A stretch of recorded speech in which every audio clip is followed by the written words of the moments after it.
Bueno, ahora ya sí, ya se está grabando. Perfecto, entonces continuamos. Me avisa por favor si se observa claramente las diapositivas, ¿ya? Bien, ya estamos en una sesión número 10. Eh, Básicamente hemos ido recorriendo bastante contenido y nuevamente reitero, ¿no? A partir de las sugerencias que hemos ido realizando, ya hemos tenido que ir avanzando de repente en repasar los diferentes textos, ¿ya? Bien, para aquellos que de repente sean nuevos en la sesión, mi nombre es soy el profesor Miguel Angelato con especialidad en el área, pero también con experiencia en el ámbito de la estructuración de este tipo de exámenes, ¿no? Bien, ahora, dicho sea de paso, lo de la bibliografía ya sabemos cuáles son estos dos textos. Si bien existen ejercicios en ambos, son relativamente diferentes a los libros que estamos acostumbrados a observar en las bibliografías. La sugerencia, rapidito, nuevamente, solamente remitirnos a leer estos dos libros, no otros libros ni bibliografías pasadas. Me refiero en cuanto a la bibliografía de la parte específica, ¿no? Es decir, de la especialidad de física. Ahora, la parte general, básicamente tenemos todo secundaria, un número de libros que tenemos que leer, ¿no? Que son la ley 070, etcétera, el reglamento de evaluación y otros. Muy bien, seguimos avanzando entonces en el libro Física Conceptual.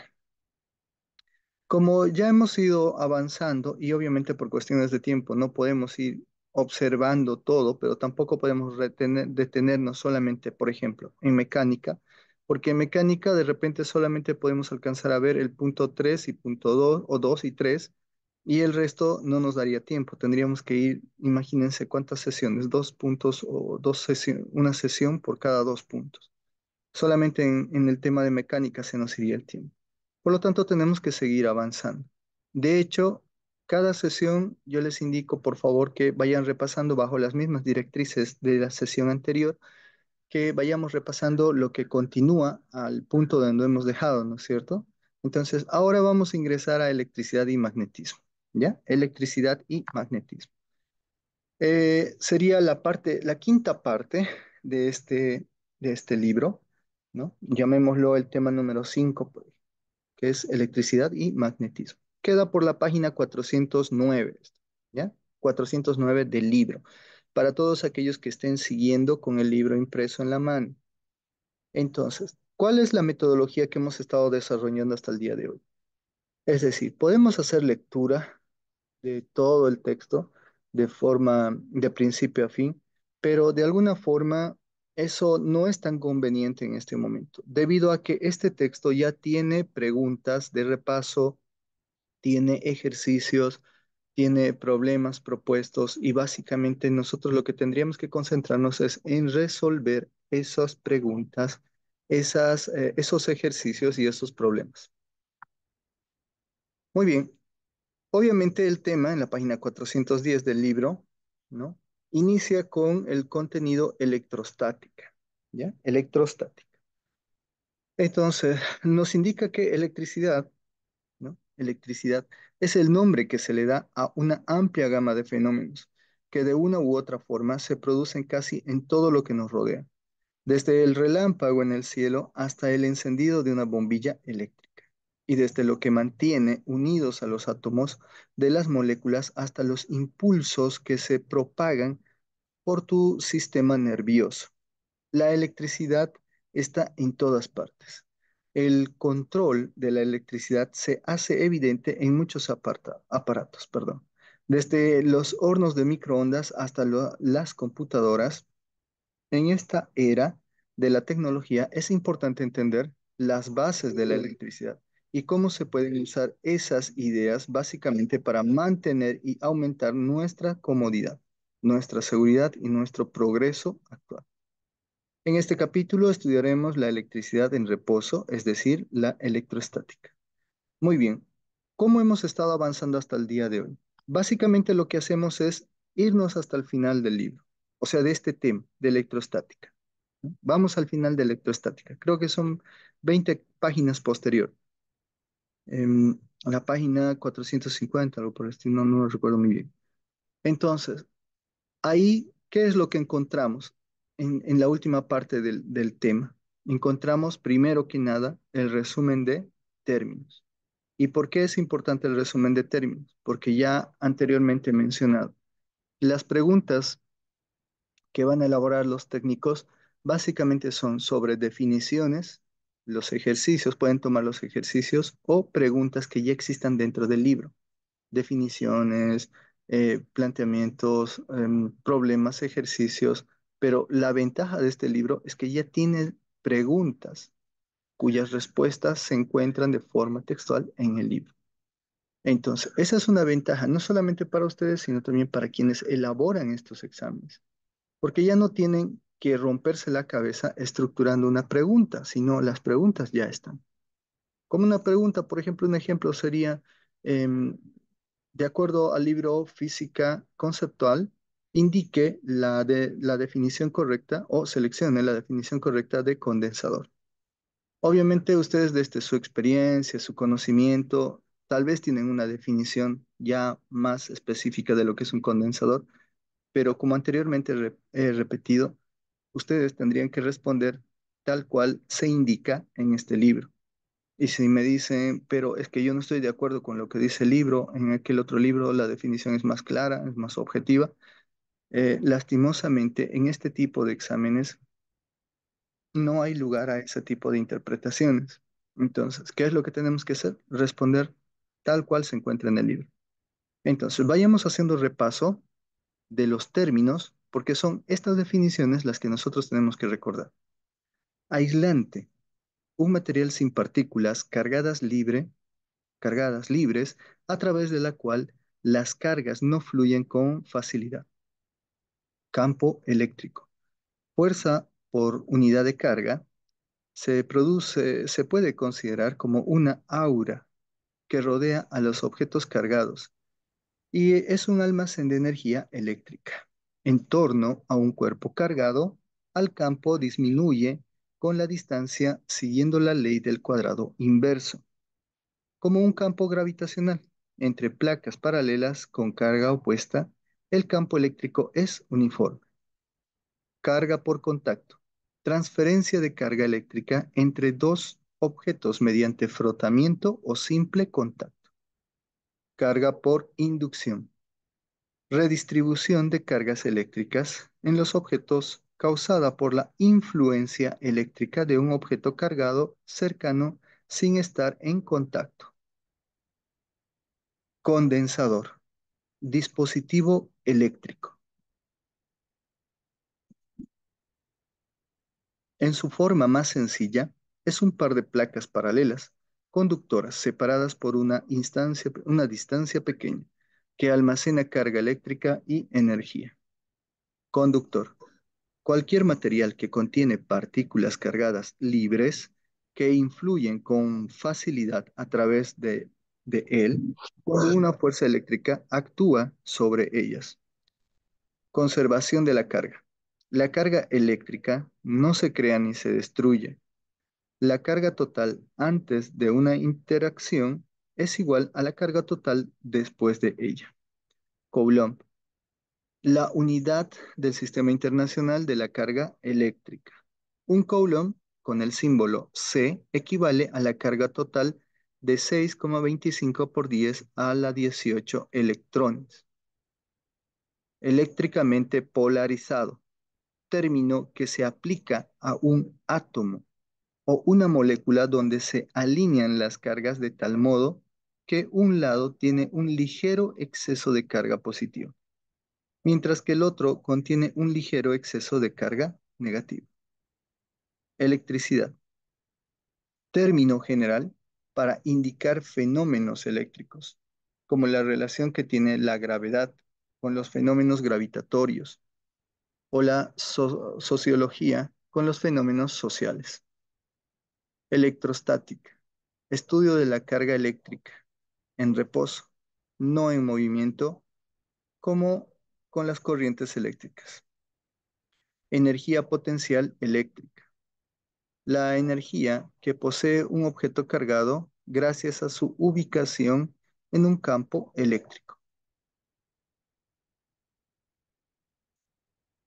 Ley de Coulomb. La relación entre la fuerza y la carga eléctrica y la distancia, ¿no? Bueno, esa es una formulita que ustedes conocen muy bien, sobre todo aquellos que están en sexto de secundaria, ¿no? Esta es parte del contenido que se desarrolla en física de sexto de secundaria.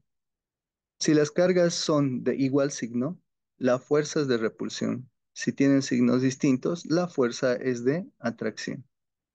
Potencial eléctrico. La energía potencial eléctrica por unidad de carga se expresa en volts y con frecuencia se la llama voltaje. Voltaje es igual a energía potencial eléctrica por cantidad de carga. Semiconductor.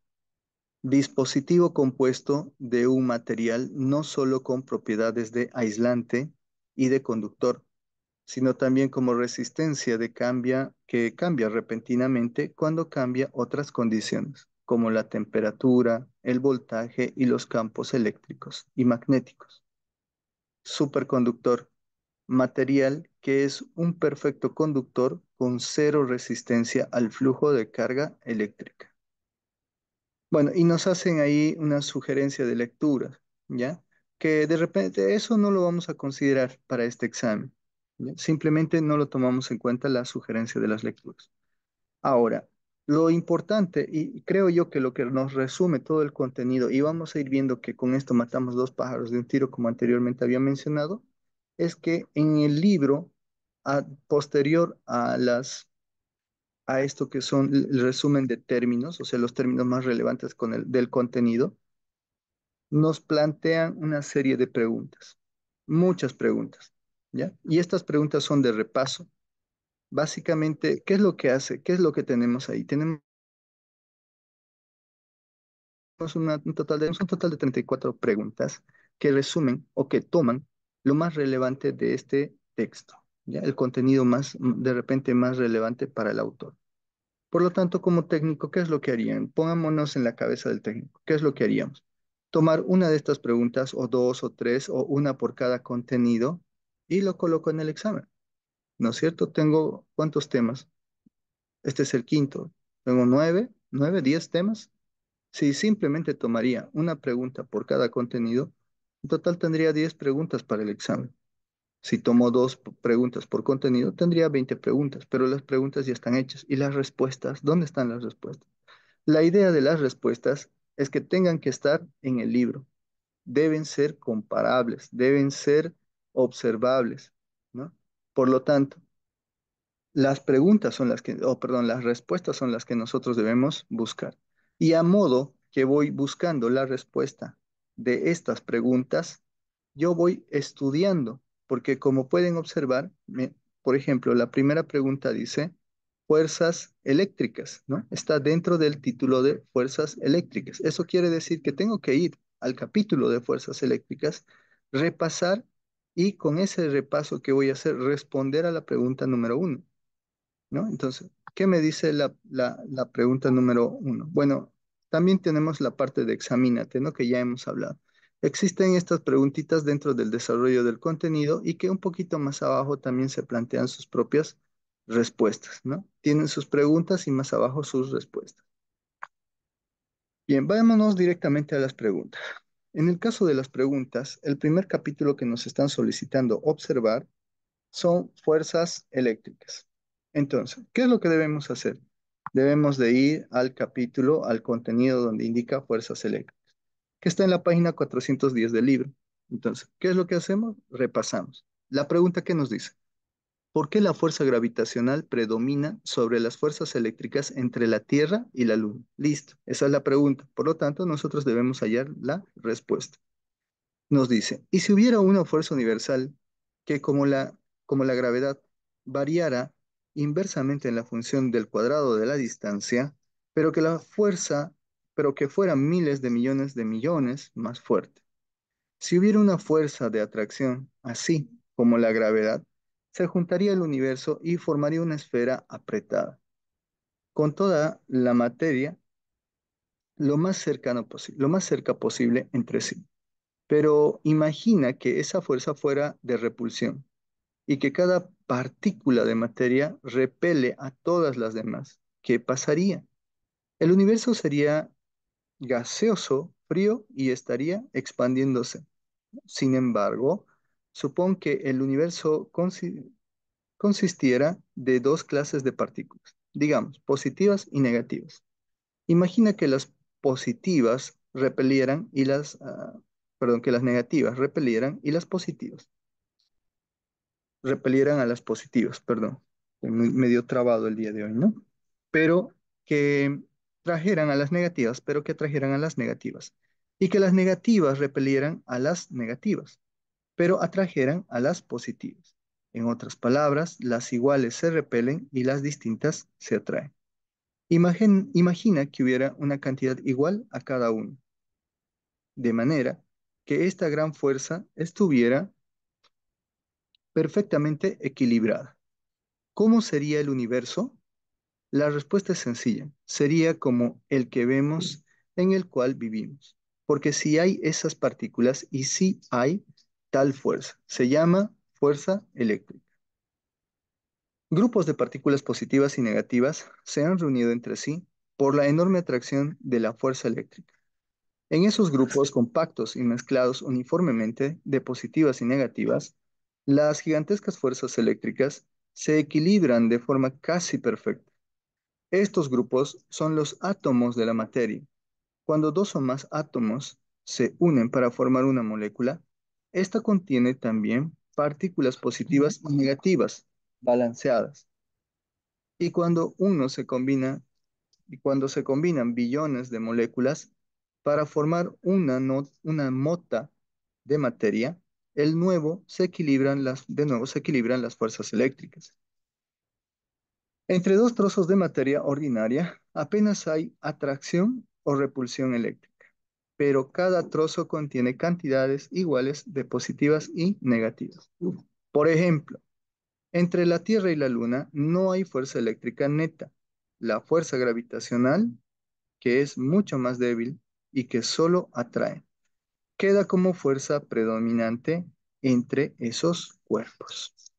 Entonces, la respuesta, ¿por qué la fuerza gravitacional predomina sobre la fuerza eléctrica entre la Tierra y la Luna? Y ahí nos dice, ¿no? Que no hay fuerza eléctrica neta, que la fuerza gravitacional es mucho más débil y que solo atrae, pero queda como fuerza predominante entre los cuerpos que son la Luna y la Tierra.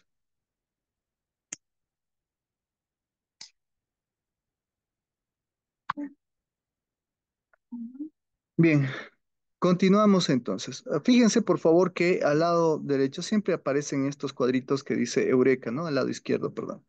Y estos cuadritos de Eureka traen datos bastante relevantes, que en algunos casos también están las respuestas a algunas preguntas. Eso ya lo vamos a ir viendo, por ejemplo, más adelante. No necesariamente significa que aquí están en todos los cuadritos, están todas las respuestas, sino, sin embargo, hay uno que otro cuadrito que sí trae la respuesta de estas preguntas. Por ejemplo, bueno, ahora pasamos al segundo punto, que son cargas eléctricas. Tenemos ahí 5 preguntas de este capítulo. Para este capítulo necesitamos hacer nuevamente, repasar, regresar a donde está el título de cargas eléctricas, leer e ir respondiendo a medida que vayamos haciendo lectura del contenido. Bueno, la primera pregunta, o sea, es la 2 de este capítulo, nos dice, ¿qué parte de un átomo tiene carga positiva y qué parte tiene carga negativa? Bien, podemos observar que en el título nos dice lo siguiente: los términos positivos y negativos se refieren a la carga eléctrica, la cantidad fundamental que se encuentra en todos los fenómenos eléctricos. Las partículas con carga positiva de la materia ordinaria son protones y las de carga negativa, electrones. La fuerza de atracción entre estas o esas partículas hace que se agrupen en unidades increíblemente pequeñas, denominadas átomos, ¿no? Los átomos también contienen partículas neutras llamadas neutrones. Cuando dos átomos se acercan entre sí, el equilibrio de las fuerzas de atracción y de repulsión no es perfecto, porque en volumen de cada átomo vagan los electrones. Entonces, los átomos pueden atraerse entre sí y formar, ¿ya? Formar una molécula. De hecho, todas las fuerzas de enlace químico que mantienen unidos a los átomos en las moléculas son de naturaleza eléctrica. Quien desee estudiar química deberá conocer primero algo sobre la atracción y la repulsión eléctrica, y antes de estudiarlas deben conocer algo acerca de los átomos. A continuación veremos algunos hechos importantes acerca de los átomos. Para la primera pregunta, entonces, nos dice, cualquier átomo está formado por un núcleo con carga positiva rodeado por el electrón con carga negativa. Bien, entonces nos dice la primera pregunta, ¿qué parte del átomo tiene carga positiva y qué parte tiene carga negativa? Respondemos con eso, ¿no? Cualquier átomo está formado por un núcleo con carga positiva. Eso quiere decir que el núcleo tiene la carga positiva del átomo y rodeada por electrones con carga negativa. Entonces, la carga negativa tiene lo que está rodeando al núcleo, que son los electrones. Continuamos. Los electrones de todos los átomos son idénticos. Cada uno tiene la misma cantidad de carga eléctrica y la misma masa. Y la pregunta número 3, si ustedes observan, nos dice, ¿cómo se compara la carga de un electrón con la de otro electrón? ¿Y cómo se compara con la de un protón?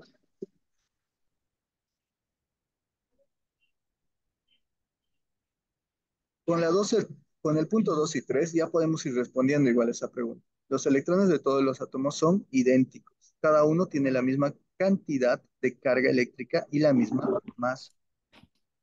Los protones y los neutrones forman el núcleo. La, la forma común del átomo de hidrógeno no tiene neutrón y es la única excepción. Los protones tienen unas 1800 veces más masa que los electrones, pero la cantidad de carga positiva que tienen es igual a la carga negativa de los electrones. Los neutrones tienen una masa un poco mayor que la de los protones y no tienen carga neta. Listo, ya hemos hecho las comparaciones que ahí se nos solicitan, ¿no? Continuamos entonces. En general, los átomos tienen igual cantidad de electrones que los protones, pero lo que el átomo tiene una carga neta igual a cero. Continuamos. Nos falta responder la última pregunta. Entonces, seguimos repasando el libro y vamos a ir determinando si por ahí podemos encontrar la respuesta a cuál es normalmente la carga neta de un átomo. ¿Por qué los protones no atraen a los electrones con carga opuesta y los llevan al núcleo? Podrías imaginar que para la respuesta es la misma que a la pregunta, porque los planetas no caen directamente al Sol debido a la fuerza de gravitación, ya que los electrones se mueven en órbitas en torno al núcleo. Por desgracia, esa explicación para los planetas no es válida. Para los electrones, no es válida para los electrones. Cuando se descubrió el núcleo en 1911, los científicos ya sabían que los electrones no podían describir plácidas órbitas en torno al núcleo, del mismo modo que la Tierra gira alrededor del Sol. Solo tardarían un 100 milésimo, millonésimo de segundo, de acuerdo con la física clásica, para caer en espiral hacia el núcleo, emitiendo radiación electromagnética al hacerlo. Por consiguiente, se necesitaba una nueva teoría y nació la teoría llamada mecánica cuántica para describir el movimiento de los electrones. Todavía seguimos usando la vieja terminología, órbita y orbital, aunque capa es una palabra mejor, pues sugiere que los electrones están dispersos sobre una superficie esférica. En la actualidad, la explicación para la estabilidad del átomo tiene que ver con la naturaleza ondulatoria de los electrones. Un electrón se comporta como una ola y debe tener ciertas cantidades de espacio que se relaciona con su longitud de onda. En el capítulo 32 nos indica, veremos al estudiar la mecánica cuántica. Casi es el último tema, ¿no?, de este libro. en el tamaño del átomo está determinado por la cantidad mínima de espacio vital que requiere el electrón. Pero, ¿por qué los protones en el núcleo no salen despedidos si se repelen mutuamente? ¿Qué mantiene unidos al núcleo? La respuesta es que además de las fuerzas eléctricas en el núcleo, las fuerzas nucleares no eléctricas, pero todavía mayores, que mantienen unidos a los protones a pesar de la repulsión eléctrica. También los neutrones desempeñan un papel para poner espacio de por medio entre los protones. En el capítulo 33 se describe la fuerza nuclear.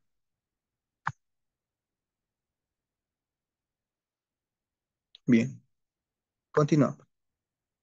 Pasamos a las siguientes preguntas, que serían conservación de la carga. En la pregunta conservación de la carga tenemos las 6, 7, 8 y 9. A medida que vamos haciendo repaso del libro, nosotros vamos a ir remarcando, de repente tienen que ir tiqueando qué pregunta ya se ha ido respondiendo. Entonces, la primera nos dice, ¿qué es el ion positivo? ¿Un ion negativo? ¿Qué es un ion positivo? ¿Un ion negativo? ¿No? Y el contenido nos indica lo siguiente. En un átomo neutro hay tantos electrones como protones, de manera que no tiene carga neta. Lo positivo compensa exactamente lo negativo. Si a un átomo se le quita un electrón, ya no sigue siendo neutrón. Entonces, el átomo tiene una carga positiva más protón que cargas negativas, es decir, electrones. Y se dice que tiene carga positiva. Un átomo con carga eléctrica se llama ión y un ión positivo tiene una carga neta positiva. Un ión negativo es un átomo que tiene una o más electrones adicionales y que tiene carga negativa. Entonces ya hemos respondido la número 6, ¿no? ¿Cuál era qué es un ión positivo y qué es un ión negativo? Los objetos materiales están formados por átomos y eso quiere decir que están formados por los electrones y protones y neutrones, obviamente. Eh, los objetos tienen de ordinario, cantidades iguales de electrones y de protones, y en consecuencia son eléctricamente neutros. Pero si hay un pequeño desequilibrio en esas cantidades, el objeto que tiene carga eléctrica, cuando se agregan o quitan electrones a un objeto, se produce un desequilibrio. Aunque los electrones más cercanos al núcleo atómico, que son los electrones internos, están muy fuertemente enlazados con el núcleo atómico. Eh, de esta carga opuesta, los electrones más alejados, que son los electrones externos, están enlazados muy débilmente y se pueden desprender con facilidad la cantidad de trabajo que se requiere para desprender un electrón de un átomo. Varía entre una y otra sustancia. Los electrones están sujetados con más firmeza en el caucho y en el plástico que en tu cabello, por ejemplo.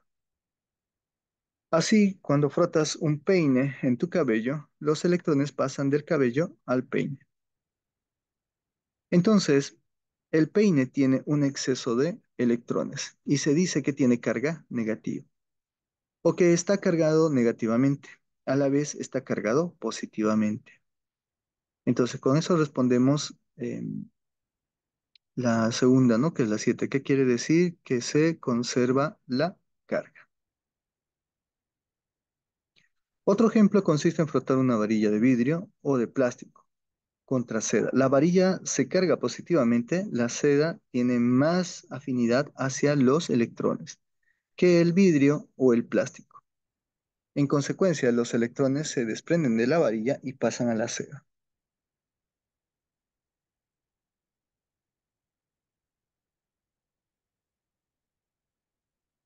Permítame, por favor, reducir esto.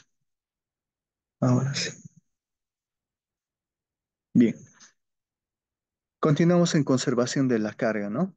Vemos entonces que un objeto que tiene cantidades distintas de electrones y protones se cargan eléctricamente. Si tiene más electrones que protones, tiene carga negativa. Si tiene menos electrones que protones, tiene carga positiva. Respondemos ahí otra pregunta. Nos dice, es importante destacar que cuando se carga algo, no se crean ni se destruyen electrones, solo pasan de un material a otro. La carga se conserva, en todo caso, ya sean en gran escala o a nivel atómico y nuclear. Siempre se ha comprobado que se aplica el principio de conservación de la carga. Nunca se ha encontrado caso alguno de creación o de destrucción de carga eléctrica. La conservación de la carga es una de las piedras angulares de la física y su importancia es igual a la de la conservación de la energía y la conservación de la cantidad de movimiento. Cualquier objeto con carga eléctrica tiene exceso o falta de algún número entero de electrones. Los electrones no pueden dividirse en fracciones de electrones. Esto significa que la carga del objeto de un múltiplo entero de la carga de un electrón, por ejemplo, no puede tener una carga igual a la de un entero y un medio, o de 1000 un medio, ¿no? O uno, bueno, perdón, un entero, coma 000, un medio, electrones.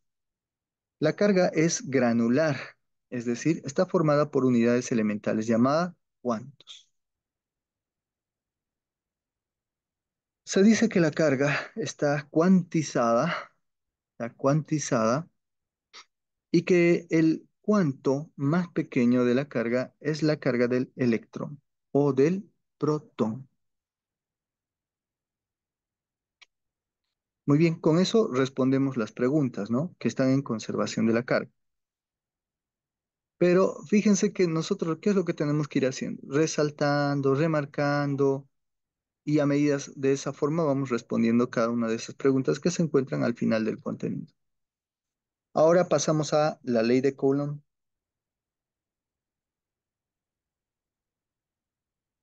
o sea, es decir, nos vamos al contenido de la ley de Coulomb. Bueno, para eso hemos tenido que aplicar algunas pequeñas formulitas, etcétera, pero igual las respuestas se encuentran en el libro, ¿ya? ¿Cómo se compara un Coulomb con la carga de un solo electrón? Muy bien. La fuerza eléctrica, al igual que la fuerza gravitacional, disminuye inversamente respecto al cuadrado de la distancia de los cuerpos que interactúan. Esta relación fue descubierta por Charles Coulomb en el siglo XVIII y se llama Ley de Coulomb. Establece que para dos objetos cargados de tamaño mucho menor que la distancia que los separa, la fuerza entre ellos varía en forma directa con el producto de sus cargas e inversamente con el cuadrado de la distancia entre ellos. Em, Podemos repasar, digamos, ¿no? Repasamos la ley del inverso del cuadrado en la figura 9,6 de la página 165, ya hace muchísimas páginas atrás. La fuerza actúa en línea recta y de un objeto cargado hacia otro. Esa ley de Coulomb se puede expresar como F es igual a K por el producto de las cargas sobre la distancia elevado al cuadrado. Bueno, de repente en algunos otros libros esa D es R, ¿no? Pero no nos vamos a fijar mucho en esa situación. Ya nuevamente menciono que nosotros cómo debemos responder tal cual se encuentra eh, escrito cada una de las fórmulas, definiciones y demás contenido en este libro.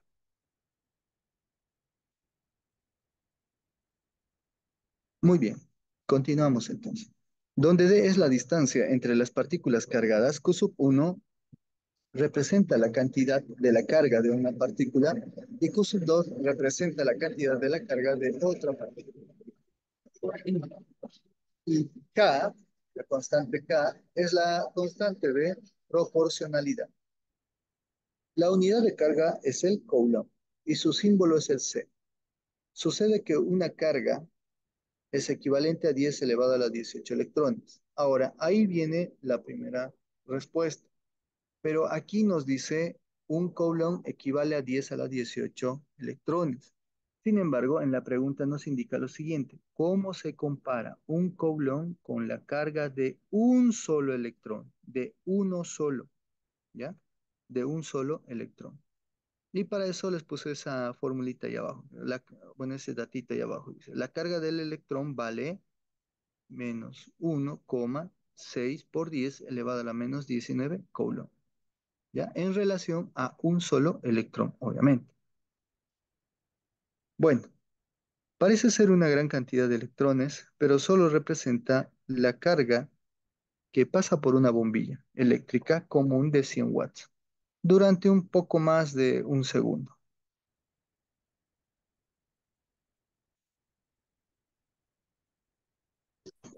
La constante de proporcionalidad K, la ley de Coulomb, es similar a la eh, G de la ley de gravitación de Newton. En vez de ser un número muy pequeño, como la G, que es 6,67 por 10 a la menos 11, en el caso de la constante K es un número muy grande, aproximadamente es igual a 9.000 millones de newtons por metro cuadrado sobre coulomb al cuadrado. Para la siguiente pregunta, ¿no? Con esto respondemos la segunda pregunta, a partir de la constante, ¿no? Porque la consulta en el número 11 dice, ¿en qué se parece la ley de Coulomb a la ley de Newton de la gravedad? Las constantes, ¿no es cierto? Que en ambos casos requieren de una constante de proporcionalidad. Sin embargo, una es muy pequeña y la otra es muy, muy grande. O sea, ¿en qué difieren? En el tamaño. Una tiene una cantidad muy pequeña y la otra tiene una cantidad muy grande. Muy bien. Con eso hemos respondido a la pregunta 10 y 11. Pasamos, bien, continuamos entonces. O bien, en notación científica, K es igual a 9 por 10 a la menos, a la 9, perdón, newtons por metro cuadrado sobre Coulomb al cuadrado. La unidad de metro de Newton por metro cuadrado sobre Coulomb al cuadrado no tiene importancia especial en este caso. Tan solo convierte el lado derecho de la ecuación a una unidad de fuerza, el Newton. Lo importante es la gran magnitud de la K.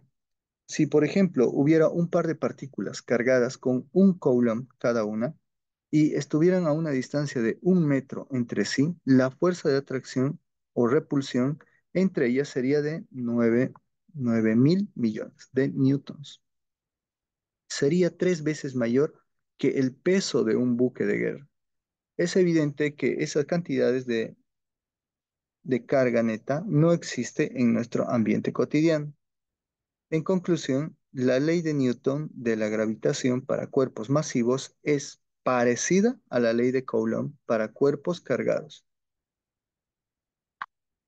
Bien, pasamos a al siguiente contenido entonces. Las siguientes preguntas nos envían directamente a conductores y aislantes. Conductores y aislantes. También ahí se nos plantean dos preguntas, ¿no? ¿Por qué los metales son buenos conductores tanto de calor como de electricidad? La número 13 nos dice, ¿por qué los materiales como el vidrio y el caucho son buenos aislantes? Bien, entonces continuamos. Hacemos la lectura y vamos desarrollando las preguntas. Es fácil establecer una corriente eléctrica en los metales porque sus átomos tienen uno o más electrones en su capa externa, que no están anclados a núcleos de átomos determinados. En cambio, son libres para desplazarse a través del material.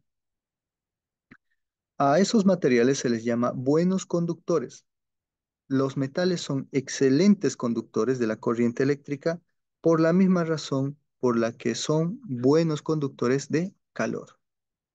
Los electrones de su capa atómica externa están en el suelo, perdón, están sueltos. En otros materiales como el caucho, el vidrio, los electrones están fuertemente enlazados con determinados átomos y pertenecen a ellos. No están libres para desplazarse entre otros átomos del material. En consecuencia, no es fácil hacer que fluyan. Esos materiales son malos conductores de la corriente eléctrica, por la misma razón que en general son eficientes conductores de calor, o deficientes, perdón, deficientes conductores de calor. Se dice que esos materiales son buenos aislantes, ¿no? En el caso del plástico, el vidrio y el caucho, ¿no? Bien, todas las sustancias se pueden ordenar según su capacidad de conducir cargas eléctricas. Las que se quedan arriba de la lista son los conductores y al último quedan los aislantes. Esos extremos de la lista están muy alejados. Por ejemplo, la conductividad de un metal puede ser más de 1 millón de billones mayor que la de un aislante. Como el vidrio en un cordón común de un aparato eléctrico, los electrones recorren varios metros de alambre en vez de pasar de forma directa de uno a otro alambre a través de una pequeña fracción de 1 centímetro de aislante. Y podemos observar, por ejemplo, ahí algunas figuritas, ¿no? Que nos dice, es más fácil establecer una corriente eléctrica a través de ciertos kilómetros de alambre metálico que a través de unos pocos centímetros de material aislante. De igual manera, pasamos al título de semiconductores y ahí tenemos dos preguntas que responder, ¿no? Tenemos la pregunta número 14 y la pregunta número 15. La pregunta número 14 nos dice lo siguiente. ¿En qué difiere un semiconductor de un conductor y de un aislante? Bien, semiconductores. El hecho de que una sustancia se clasifique como conductor o aislante depende de lo firmemente que sus átomos retengan a sus electrones. Un trozo de cobre es un buen conductor, mientras que un pedazo de madera es un buen aislante.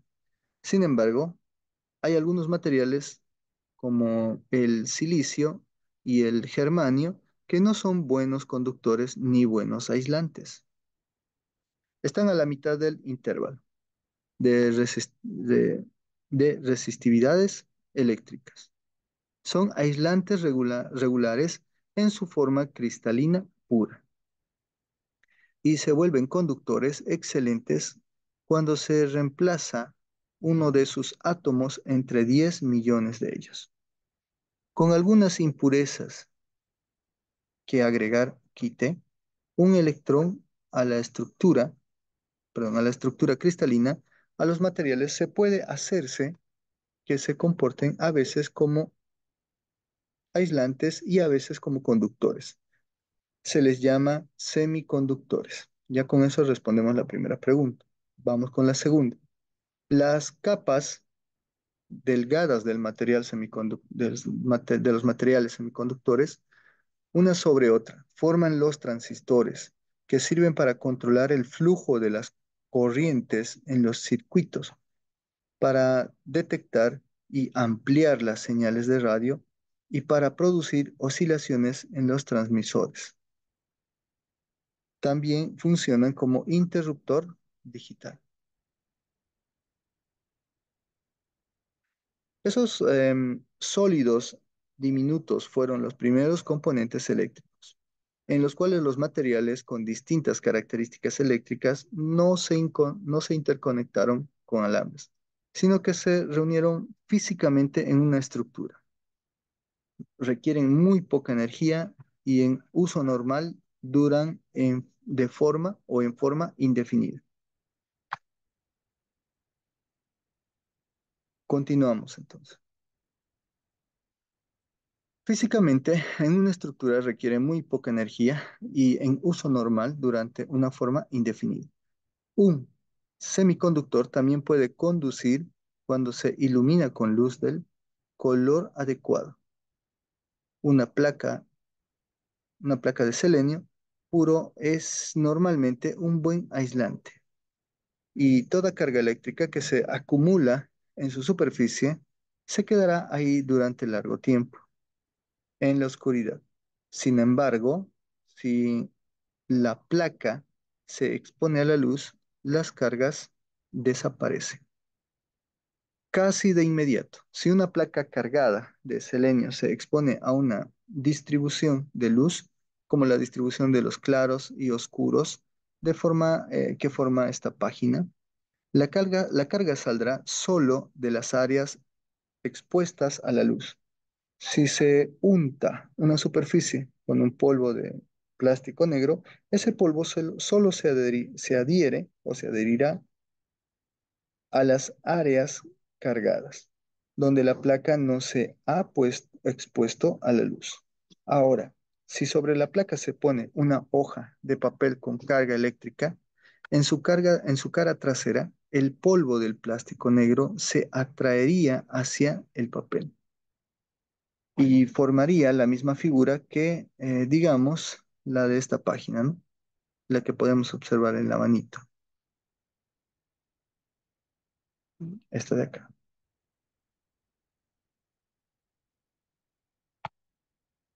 Muy bien, pasamos ahora a superconductores. En superconductores solamente tenemos una pregunta.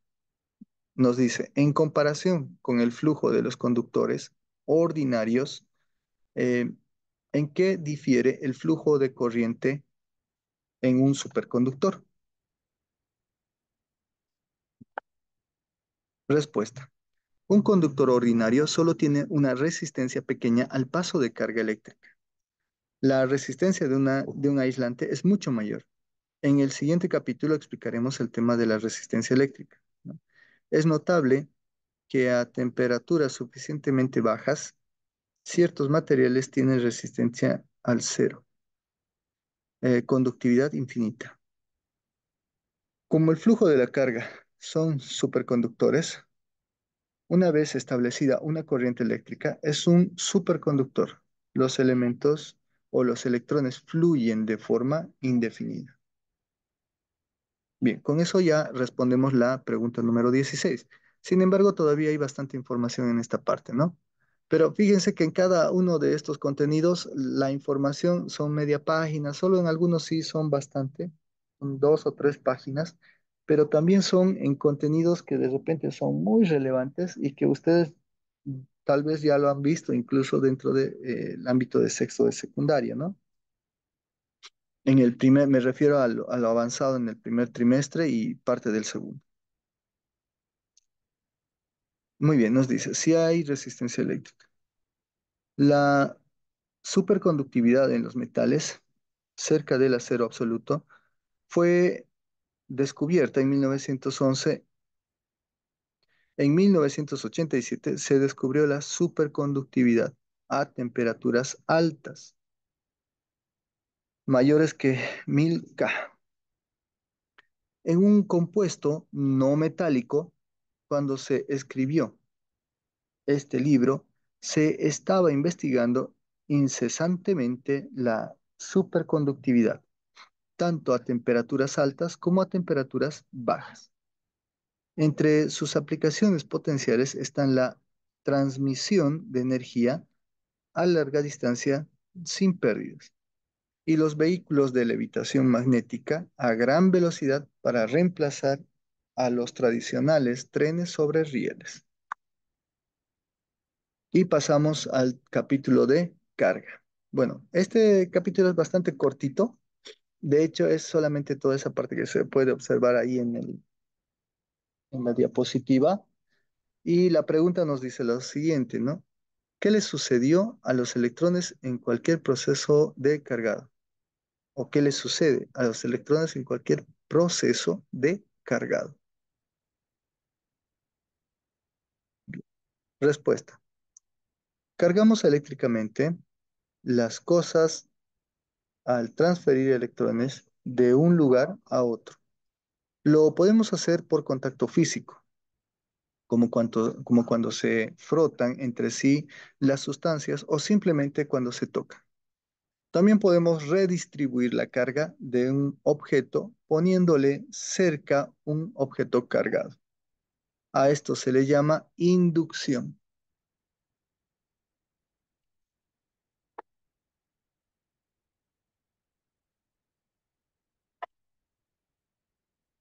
Pasamos a otro contenido, ¿no? Donde nos habla sobre la carga de fricción y carga por fricción y por contacto. Carga por fricción y contacto. Dos preguntas tenemos ahí, la 18 y la 19. La 18 nos dice, menciona un ejemplo de algo que se cargue por fricción. Y la 19 describe un ejemplo de algo que se cargue por contacto. Bien. Em, ¿Qué nos dice el título? Bueno, básicamente las respuestas ya están subrayadas, ¿no? O bueno, en este caso resaltadas, se podría decir. La primera nos indica, todos estamos familiarizados con los efectos eléctricos que produce la fricción. Podemos frotar la piel de un gato y oír el crujir de las chispas que la producen o que se producen. O peinarnos frente a un espejo en una habitación oscura para ver y oír chispas. Podemos frotar nuestros zapatos con una alfombra y sentir el hormigueo al tocar am, la perilla de la puerta. Platica con adultos mayores y te contarán el sorprendente choque característico después de deslizarse sobre un cubre, cubre sarmientos, ¿no? Es un cubre sábanas que nosotros consideramos de plástico dentro de un automóvil estacionado. En todos estos casos, nos dice, se transfieren electrones por fricción cuando un material se frota con otro. Cuando nos dice menciona un ejemplo, debemos simplemente mencionar uno de todos los ejemplos que se nos indica ahí arriba.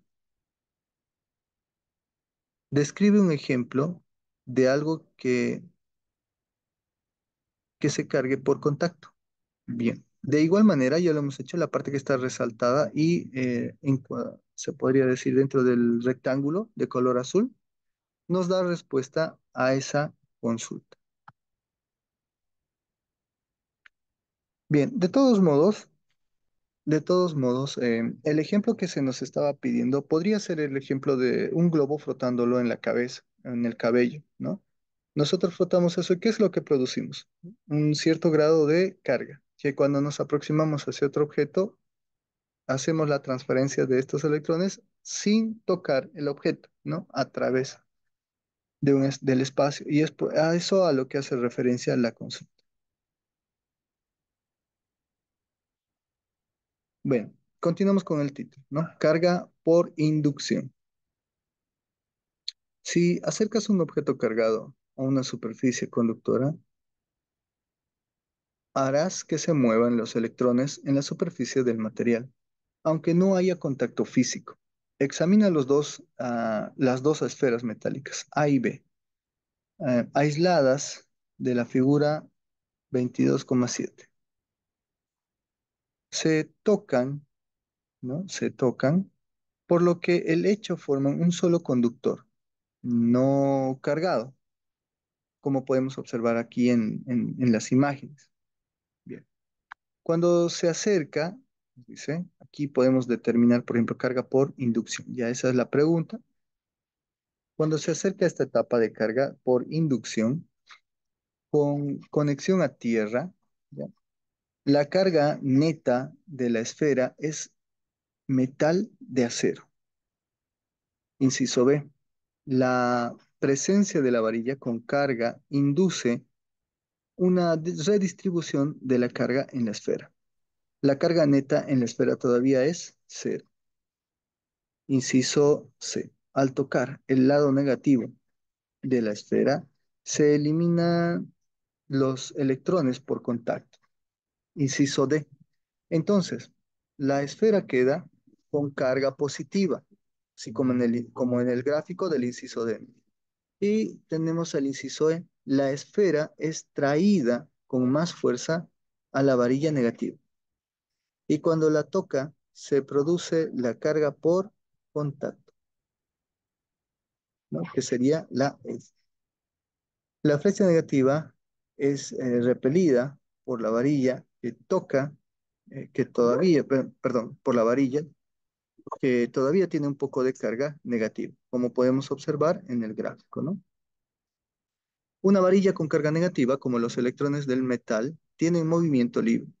Son repelidos todo lo más lejos posible hasta que su repulsión mutua sea lo suficientemente grande para equilibrar la influencia de la varilla. Se redistribuye la carga. Inciso C. Si A y B se separan cuando la varilla todavía está presente, inciso D, cada esfera quedará cargada con la misma cantidad de carga y signo opuesto. Esto es la carga por inducción. La varilla con la carga nunca toca las esferas y conserva la misma carga que tenía al principio. Muy bien, con eso respondimos la pregunta número 20, pero vamos a responder la pregunta número 21. ¿Qué nos dice? ¿Qué función tiene el pararrayos? ¿Qué función tiene el pararrayos?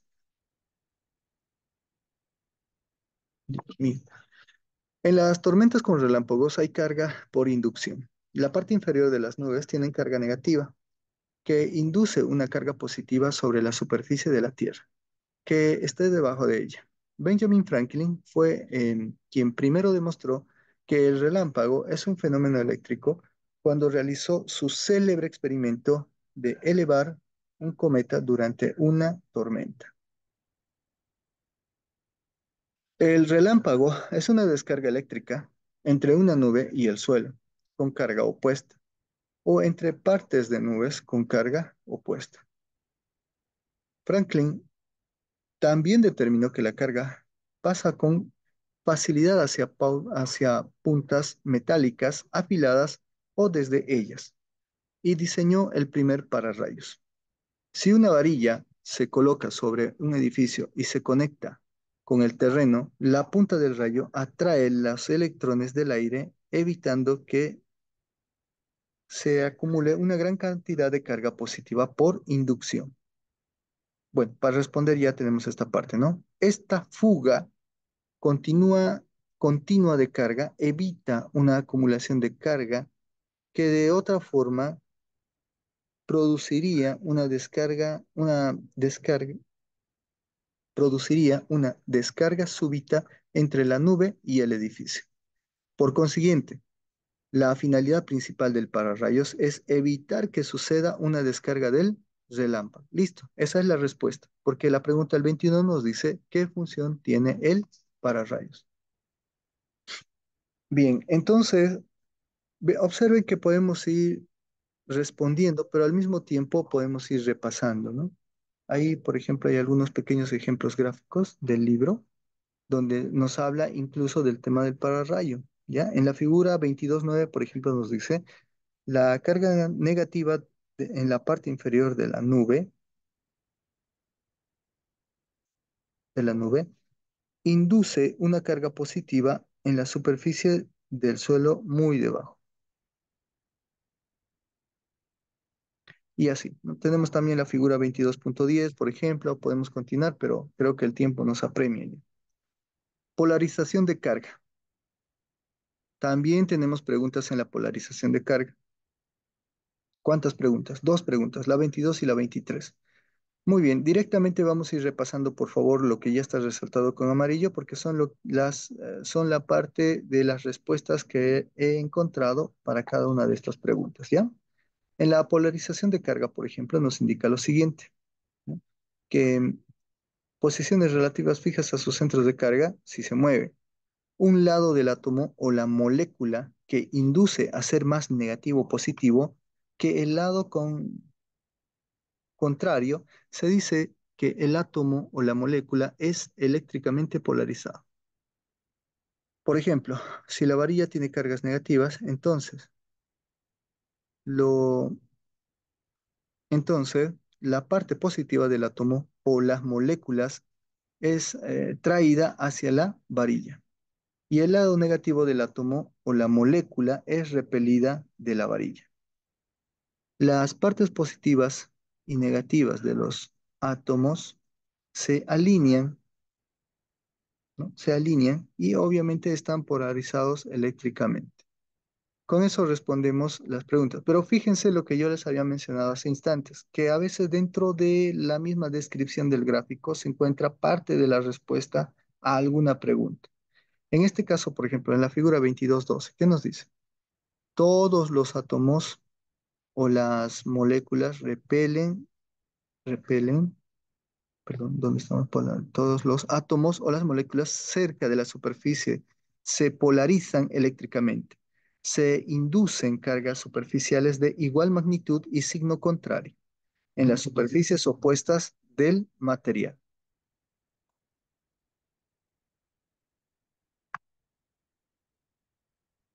Muy bien, continuemos entonces. Seguimos en polarización de la carga y ahí se nos muestra, por ejemplo, algunos ejemplos de justamente lo que estamos observando, ¿no? Frota un globo inflado contra tu cabello y se carga eléctricamente. Eso es lo que hace momentos habíamos mencionado. Coloca el globo contra la pared y ahí se pegará. Se debe a esta carga del globo que el globo introduce una carga superficial del signo contrario en la pared. De nuevo, gana la cercanía, porque la carga del globo está un poco más cerca que la carga opuesta inducida. De, bueno, observamos por ejemplo el gráfico donde tenemos el peine, un peine cargado que con carga atrae un trozo de papel, sin carga, porque la fuerza de atracción hacia la carga más cerca es, ¿no? Y a cuál de los tres nosotros debemos apuntarle. Básicamente eso no tiene una respuesta muy clara en este texto. Sin embargo, vamos a continuar con el repaso y respondiendo cada una de esas consultas. Bueno, ya estamos de repente llegando, no al final, porque es, como he mencionado anteriormente, son ¿cuántas preguntas? Son más de 30 preguntas y difícilmente vamos a poder completar todas, pero necesitamos ver, por ejemplo, algunos ejercicios, necesitamos ver algunos problemas, entonces para ello requerimos tiempo. Y en este momento el tiempo pues es lo que nos apremia, ¿no? En el campo eléctrico, por ejemplo, tenemos tres preguntas. Nos plantean tres preguntas. Describe dos ejemplos de campo de fuerza comunes. El 25 nos dice cómo se define la magnitud de un campo eléctrico y el 26 cómo se define la dirección de un campo eléctrico. Bueno, en principio nos dice que en la electricidad y en la gravitación existe un campo de fuerza que influye sobre los cuerpos cargados y masivos respectivamente. Con eso básicamente ya respondemos una de las preguntas, la primera. Para la siguiente, la fuerza es gravitacional, ¿no? La fuerza es gravitacional. Y el espacio alterado que rodea al cuerpo masivo es un campo gravitacional, un campo gravitacional. Se puede imaginar que cualquier otro cuerpo masivo interactúa con el campo y no directamente con el cuerpo masivo que lo produce. Por ejemplo, cuando una manzana cae de un árbol, decimos que interactúa con la tierra, aunque también supondríamos que la manzana interactúa con el campo gravitacional de la tierra. También tenemos algo bien importante por ahí abajo, donde nos dice, el campo desempeña un papel intermedio en la fuerza entre los cuerpos. Es común pensar que los cohetes lejanos y cosas por el estilo, interactúan con los campos gravitacionales y no con las masas de la Tierra. Bien, continuemos entonces. Seguimos. Apenas hemos respondido una pregunta, por lo tanto, tenemos que seguir respondiendo la 25 y la 26. Un campo eléctrico tiene tanto magnitud, intensidad en todo caso, por dirección. La magnitud del campo en cualquiera de sus puntos es simplemente afuera, por unidad de carga, a la fuerza por unidad de carga. Bueno, podemos observar ahí al lado izquierdo de la pantalla algunos gráficos que nos muestran la dirección, ¿no? La dirección, en todo caso, hablando de la pregunta 26. Si un cuerpo con carga Q experimenta una fuerza F en determinado punto del espacio, el campo eléctrico E en ese punto es igual a la relación entre la fuerza y la carga. En la figura 22,17, la parte superior nos dice, se representa el campo eléctrico con vectores. La dirección del campo se muestra con los vectores y se define con la dirección hacia la cual sería empujada una pequeña carga de prueba positiva en reposo. Listo, con eso respondemos la número 26 y un poco más arriba la número 25. Bien, vamos a repasar un poquito de esto porque ya la gestión pasada ingresó algo referente a estas líneas de campo eléctrico. Mil disculpas, no faltan los vecinos que son muy bulliciosos, ¿no? Y sus dichosas motos. Bueno, a los cuerpos cargados, a los cuerpos cargados vecinos, dice, en forma de una perturbación del campo, la perturbación emana del cuerpo cargado que acelera y se propaga a la velocidad de la luz. Veremos que el campo eléctrico es un almacén de energía y que la energía que se puede transportar a largas distancias en un campo eléctrico. La energía que se propaga en un campo eléctrico se puede dirigir a través de de alambres metálicos, guiarse en ellos o bien puede juntarse con un campo magnético para atravesar el espacio vacío. En el capítulo siguiente regresaremos a esa idea, nos dice, ¿no? Pero bueno, continuemos entonces. Todavía nos queda eléctrico, blindaje eléctrico. Y ahí nos plantean tres preguntas. La 27, ¿por qué no hay campo eléctrico en el centro de un conductor esférico cargado? La 28 dice, ¿existe un campo eléctrico dentro de un conductor esférico cargado en otros puntos que no sea su centro?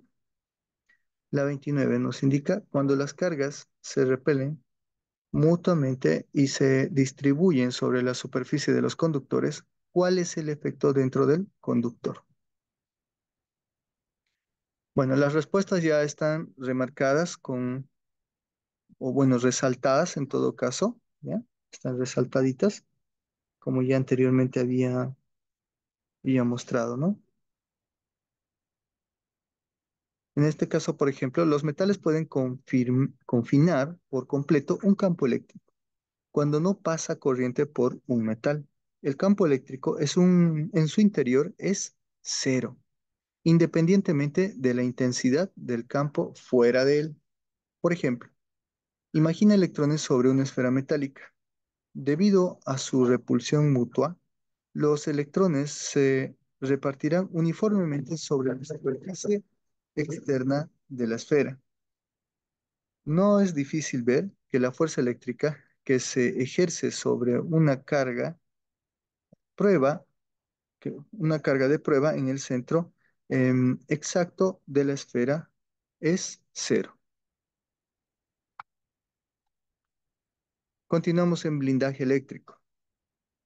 De nuevo retornamos a la descripción de la figura 22,21, donde nos dice, la carga eléctrica se distribuye en la superficie de todos los conductores, de tal modo que el campo eléctrico dentro del conductor es cero.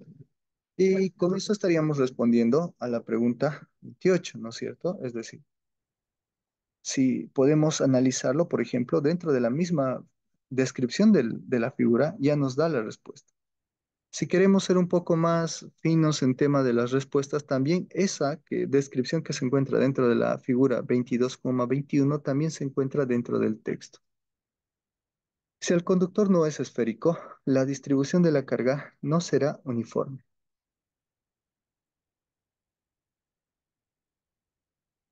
La distribución de la carga sobre conductores de diversas formas se muestran en la figura 22,21, la que tenemos en la parte superior. Por ejemplo, la mayoría de la carga sobre un cubo conductor se repele mutuamente hacia las esquinas. Lo notable es esto, que la distribución exacta de la carga sobre la superficie que un conductor de un conductor es tal que el campo eléctrico en, en cualquier lugar dentro del conductor es cero. Imagínatelo de la siguiente forma. Si hubiera un campo eléctrico dentro de un conductor, los electrones libres en su interior se pondrían en movimiento. ¿Hasta dónde llegarían? Hasta que se estableciera el equilibrio. Y eso equivale a decir que hasta que las posiciones de todos los electrones produzcan un campo cero dentro del conductor. También nuevamente planteamos bueno, en este caso el mismo gráfico, perdón, nos plantea eso, ¿no? En la figura 22,22, que sería esta, que se encuentra al lado derecho, donde podemos observar una bobina de Tesla también.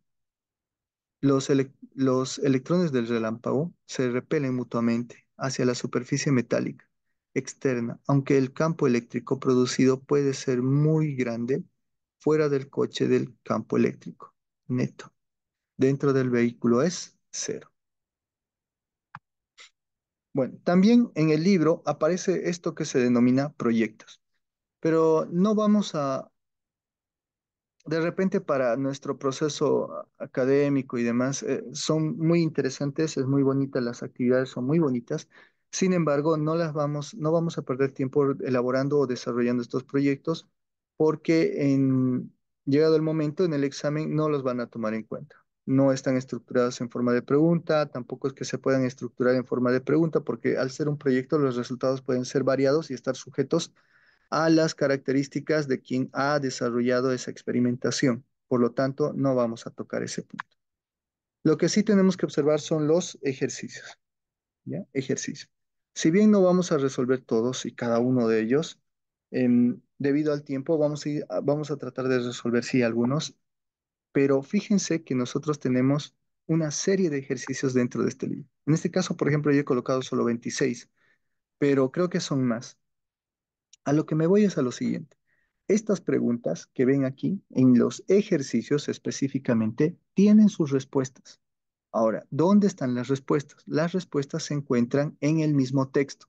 A diferencia de esto, por ejemplo, que nos dice, por ejemplo, blindaje eléctrico, ahí yo ya voy directamente al título blindaje eléctrico, porque la pregunta o el ejercicio en todo caso me envía directamente a blindaje eléctrico.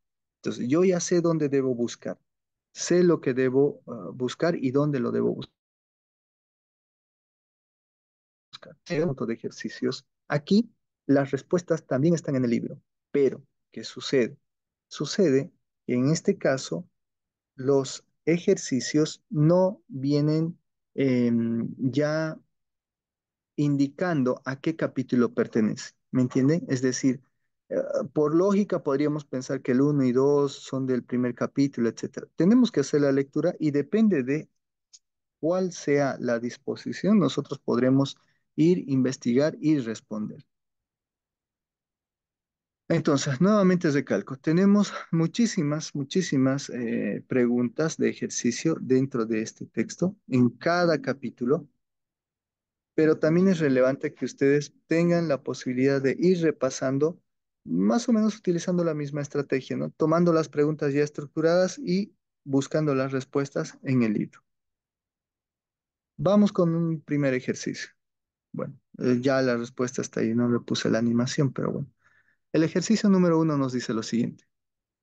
No sentimos las fuerzas gravitacionales entre nosotros y los objetos que nos rodean, porque esas fuerzas son extremadamente pequeñas. En cambio, las fuerzas eléctricas son gigantescas, puesto que nosotros y los objetos que nos rodean estamos formados por partículas cargadas.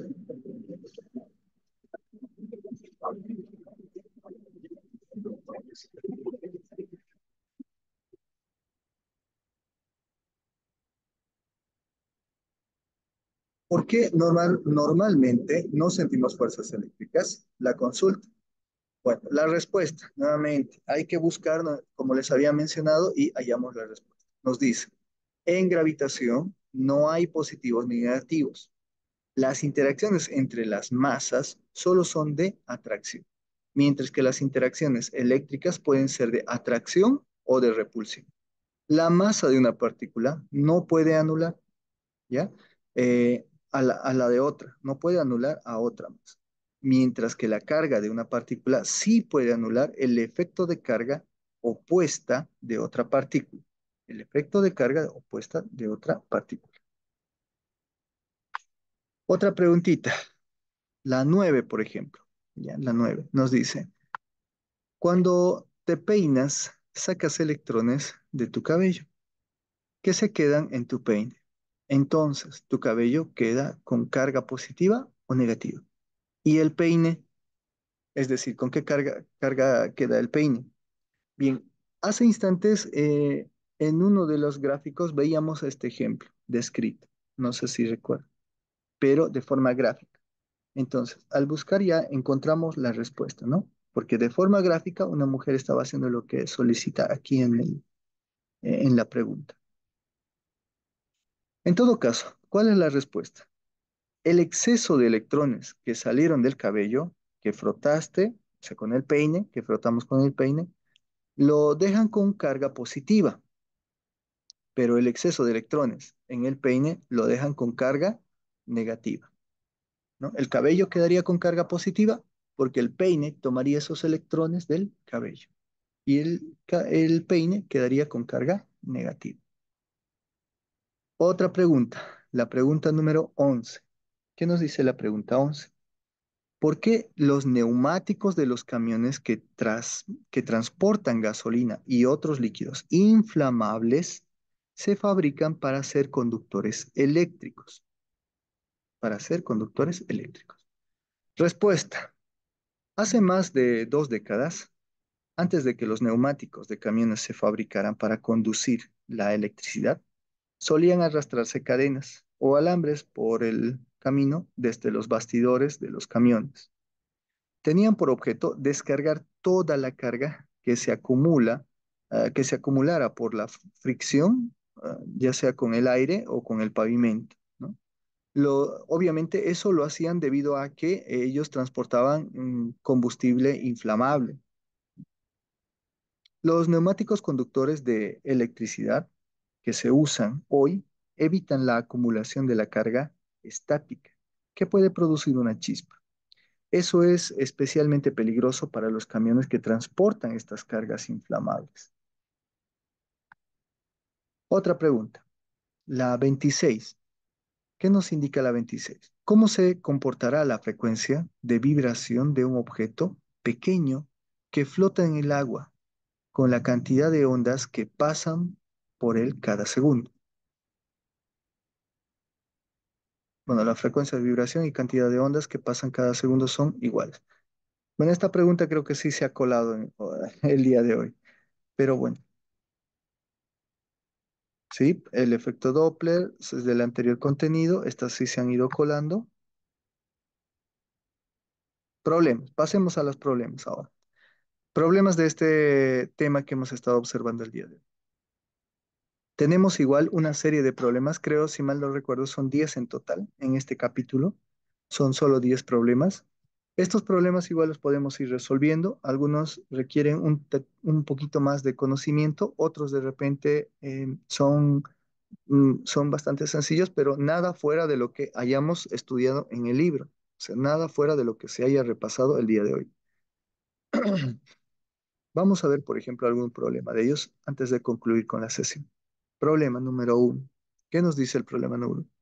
Dos cargas puntuales están a 6 centímetros de distancia. La fuerza de atracción entre ellas es de 20 newtons. Calcular la fuerza entre ellas cuando estén a 12 centímetros de distancia. Bueno, la idea nos dice aquí calcular, pero la pregunta es la siguiente, nos dice, ¿por qué puedes resolver este problema sin conocer la magnitud de esas cargas? O sea, se puede resolver el problema sin conocer la magnitud de las cargas. ¿Por qué? ¿Por qué se podría hacer eso? Respuesta. De acuerdo con la ley del inverso, de acuerdo con la ley del inverso del cuadrado, ¿no? Eh, 2 veces más lejos equivale a un cuarto de la fuerza, ¿no? En este caso la fuerza son 20 newtons. Por lo tanto, aplicando esta ley sería un cuarto por 20 newtons, lo que equivaldría a 5 newtons, que sería la solución. Entonces, la solución solo implica la distancia relativa, por lo que la magnitud de estas cargas es irrelevante. Bueno, para este tipo de ejercicio, siempre y cuando se nos plantee al final el por qué se puede resolver el problema Sin conocer las magnitudes, utilizamos la ley del inverso del cuadrado, que sería uno sobre la distancia elevada al cuadrado, que en este caso sería el doble, sería 1. Número 3. Vamos a ver la número 3. Nos dice, dos pastillas, cada una con una carga de un microcoulomb, equivale a 10 a la menos 6 coulomb, están a 3 centímetros, es decir, a 0,03 metros de distancia. ¿Cuál es la fuerza eléctrica entre ellas? ¿Qué masa debería tener un objeto para sentir esa misma fuerza en el campo gravitacional terrestre? Respuesta. Según la ley de Coulomb, utilizamos la fórmula, ¿no? Que esta fórmula, por si acaso, está en el libro, igual en el capítulo de Coulomb. Reemplazamos los datos. La constante K, reemplazamos en todo caso, reemplazamos las cargas, Q sub 1, Q sub 2, y básicamente reemplazamos la distancia entre ellas. Realizamos las operaciones y nos da 10 newtons. Es igual que el peso de una masa de 1 kilogramo. Es decir, 10 newtons equivale a 1 kilogramo. Otro problema, número 5. Los físicos atómicos no tienen en cuenta el efecto de la gravedad dentro de un átomo. Para saber por qué, calcula y compara las fuerzas gravitacionales y eléctricas entre un protón y un electrón a 10 elevado a la menos 10 metros de distancia entre sí. Las cargas y las masas necesarias las puedes encontrar en los foros de este libro. Bueno, es una búsqueda completa de eso porque básicamente hay que ir buscando los datos, ¿no? Sin embargo, las fórmulas están en el libro. Simplemente tenemos que tomarlas y reemplazar los datos que se nos ha proporcionado. De todos modos, ahí les dejo la respuesta. Nos dice, de la fórmula de, perdón, tengo que modificar esto.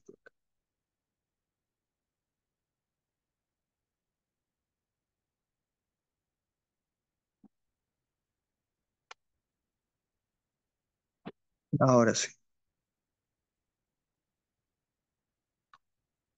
De la fórmula de fuerza de gravedad, tenemos que fuerza de gravedad es igual a constante gravitacional por las masas, ¿no? Por el producto de las masas divididas entre la distancia elevada al cuadrado. Reemplazamos los datos. Reemplazamos los datos y básicamente tenemos que es un equivalente a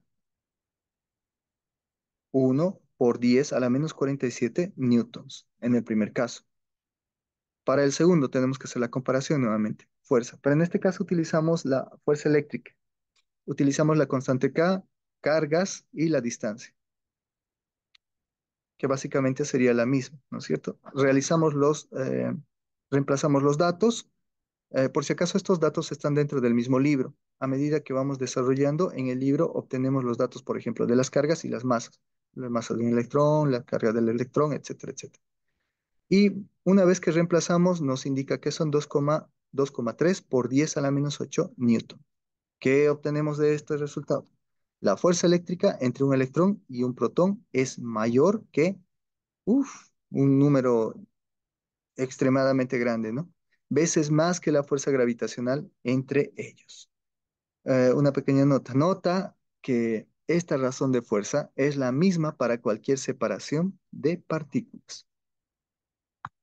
Muy bien, quedamos entonces de estudiar el capítulo 23, que eso ya quedaría para ustedes, colegas, bajo las mismas directrices, lineamientos que hemos estado viendo el día de hoy. Muy bien, si bien todavía nos falta mucho contenido por delante, lastimosamente el tiempo, nuevamente mencionas, el tiempo es apremiante en este tipo de exámenes, ¿no? Sin embargo, lo que estamos tratando de brindarles es básicamente una estrategia, un método para que ustedes vayan realizando un avance mucho más rápido a la hora de estudiar. No centrarse tanto en el tema de la lectura del libro, sino en la respuesta de los problemas que nos plantean, en la resolución de los ejercicios y en la búsqueda de las respuestas de las preguntas de repaso que tenemos dentro del libro. De hecho, Solamente realizando ese proceso, nosotros completamos contenidos completos, repasando y al mismo tiempo resolviendo. Entonces, estamos matando dos pájaros de un solo tiro. No solamente estoy estudiando, sino también estoy resolviendo las posibles preguntas que podrían tomar para el examen de ascenso de categoría. Queda entonces pendiente contenidos como, por ejemplo, luz, física atómica nuclear y la relatividad. Sin embargo, el día de mañana ya tenemos que concentrarnos en el segundo texto, que sería didáctica, didáctica de la física, que si bien es un texto de también bastante amplio, em, tenemos necesariamente que hacer mínimamente la lectura de este texto y ver qué material podemos obtener de él para poder ir tomando como posibles preguntas de ascenso de categoría. Muy bien, no sé si, bueno, voy a cortar compartir la pantalla. Eh, a la Academia Emprender, por favor, si ya puede cortar la grabación o detener la grabación de... Y si no hay ninguna consulta, ya nos vemos el día de mañana, queridos colegas.